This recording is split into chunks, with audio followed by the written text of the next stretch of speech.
Hey everybody, it's Joe Denner, and I'm excited to be back again with you this week as we dive into part 2 of our series on how to build a high-performing team.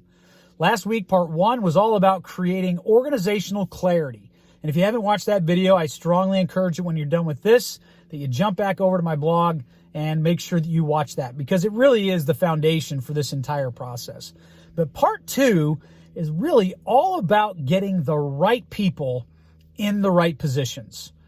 And those are two separate pieces. We're going to talk about them separately today, but they are both equally important. We want to have the right people, and we have to make sure that they're in the right spot, that they're in the right position at the right post within our organization. And so what makes a person the right person? And the way I like to describe it is this. These are people that fit well on the team. They are a part of the chemistry of the team that's going to win together. And so it isn't all about just having the best talent. I'm a huge believer that we hire for attitude and for character, and that we can train for skills. Now, there's some basic skill level that we want people to have, and they come into certain positions. But more importantly than that is, do they fit in my company? Are they going to flow well with all of their other team members around them? Because the better we gel together as a team, the better we're going to perform. We can always train people. We can always equip them with better skills. But really, the right people are those who have the values that we share. I talked last time about this social contract that we need to put together within our organization that's part of that organizational clarity, and it's the core values. It's the core things that we believe and that we've agreed to, that in terms of how we're going to behave toward one another, how we're going to treat each other. So we're looking in the hiring process not just for the most talented person, but for the person who has the right amount of talent, but who's going to be a great fit on this team. And so there's 4 things. There's a little acronym that I came up with that I want you to consider when we talk about the right people. First of all, you want to select the right person. Next, you want to engage with that person. Next, you want to evaluate that person. And fourthly, you want to develop that person. So if you want the right people in the right positions, the right people are those who line up with your values and in whom you are seeding for the future, selecting, engaging, and evaluating and developing. And we'll talk more about that in some other videos in that whole seed process. But the right person is the person who's going to fit on your team and be a great part of the chemistry of your organization. Secondly, we want to get them in the right position. We want to find a match for their talents and for the role that they're going to play.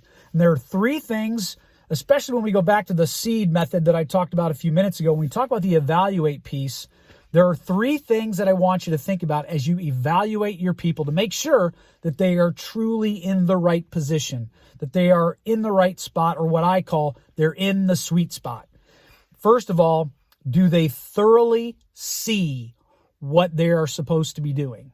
Second of all, are they fully satisfied with what they are supposed to be doing? And thirdly, do they have the ability to be highly successful at what they're doing? So first of all, do they see it?